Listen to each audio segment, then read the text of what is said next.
Hey, how's it going? This is Stan. Philosophy Drive, but it's more of a philosophy park today. We're going to talk about morality and ethics, in particular, a really useful way to talk about morality and ethics, brought to you by R.M. Hare, who is a guy who, in the mid-20th century, wrote a lot of good stuff about the language of morality and the problems therein, shoulds and oughts, the issues, the errors. Anyway, he came up with a really cool idea called two-level utilitarianism. So R.M. Hare kind of imagined utility as human happiness or quality of life or non-suffering or satisfaction or whatever. But you don't actually have to define that going in. You can just use X for utility. Just pick something that you value and then bring it on into two-level utilitarianism, where you have two characters. Your first character is the Prole, and the Prole does not think for himself. The Prole always follows the rules. In that respect, he is purely deontological. The reason is because the Prole is ignorant. He's ignorant about the state of the world, about the way the world works, about the consequences of his actions. He's super short-sighted, and he's super selfish, which means that if everybody was a Prole and just tried to flail about and do their own thing, it'd be really socially destructive. And so we say to Prole, you follow the rules. You don't get to think for yourself. You're terrible. Just follow the rules. On the other end, you have the Archangel. And Archangel is awesome because she is omniscient. She knows everything about the present. She knows exactly how the world works, and she exhaustively knows the future. This enables her to be a pure consequentialist in terms of what is valued. She can always make the best value come about. Even if she makes a decision that you and I might say, whoa, Archangel, are you sure you know what you're doing? Because that seems pretty terrible. Like, that is a huge trough in what is valued. Are you sure that's going to pay off? Seems risky. Seems like there would be no causal connection between this big investment and some kind of payoff. And she says, guys, I'm Archangel. Like, I'm omniscient. I know this is going to pay off. You guys just got to trust me. This is the best thing to do. However counterintuitive might seem to you, because you are dumber than me. So R.M. Hare was like, we are neither Prole nor Archangel. We lie somewhere in the middle, more close to Prole. So he would say, you know what? As humans, we should probably follow the rules almost all the time, unless it's extremely obvious that we should break the rules. So an example is we're harboring some Jews in our attic during World War II, and the Nazis come by investigating, and the Nazis ask, are you harboring Jews in your attic? And you say, no, I'm not. No, of course not. You know, you just outright lie to the Nazi.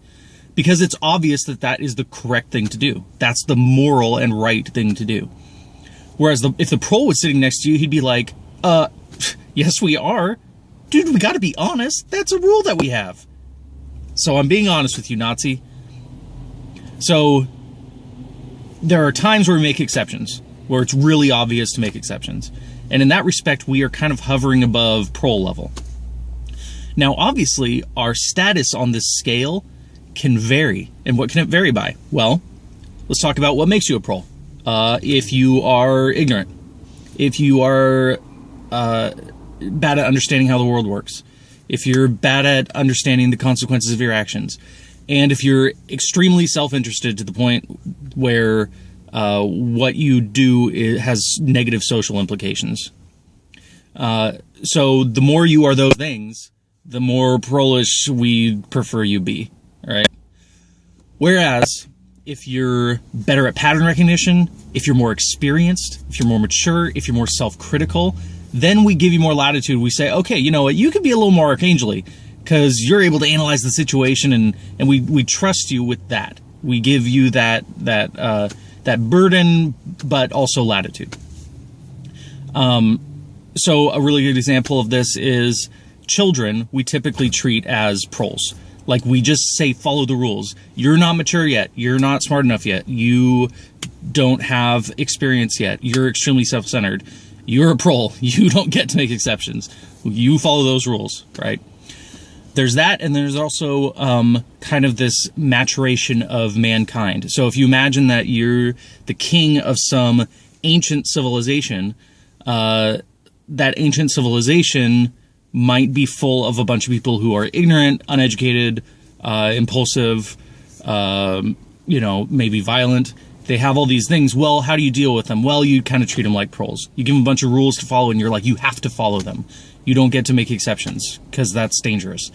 Whereas, like, if you're dealing with an equal group of people, and you're their king, but it's only like 25 years ago, or you have a good education system, and they are people who are reasonably self-critical. They have the benefit of thousands of years of human development and education, and that they've kind of inherited.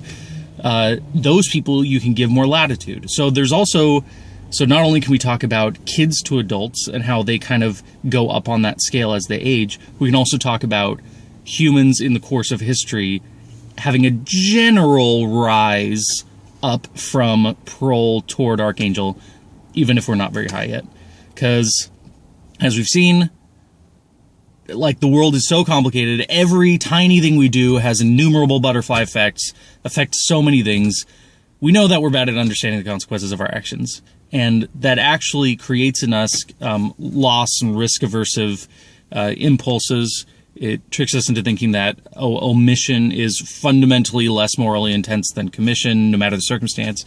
It puts all these things into our brains that are useful for us, but sometimes we have to overcome to do the right thing in terms of consequence.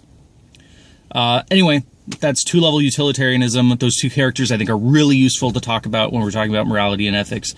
It also has theological implications and helps us to understand certain things that before were just like ineffable and mysterious. And now we can talk about them, which is great.